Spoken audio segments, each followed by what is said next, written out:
Congratulations on owning a new Bermar wine and champagne preservation system. In this video, it'll be a quick how-to guide on how to use your new system. I'm going to be demonstrating today on our Podbar Plus Twin, but the principles work for all of our systems across our Vertivan Plus and Podbar Plus range.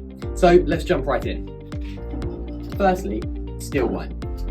Take your bottle of still wine and pour the customer a glass. Then put one of Bermar's e-stoppers into the bottle. This works for both screw cap and standard bottles. Then take up to the vacuum side of the system, push up, orange when it's working and green when it's done, and that bottle is now precisely preserved for up to 21 days.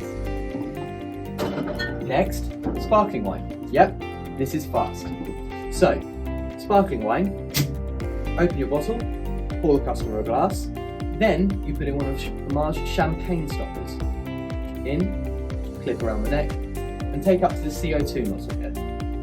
Same principle, orange whilst it's working and green when it's done. And what that allows is for you to have that magnificent pop every single time, so the customer knows they're getting a fresh glass.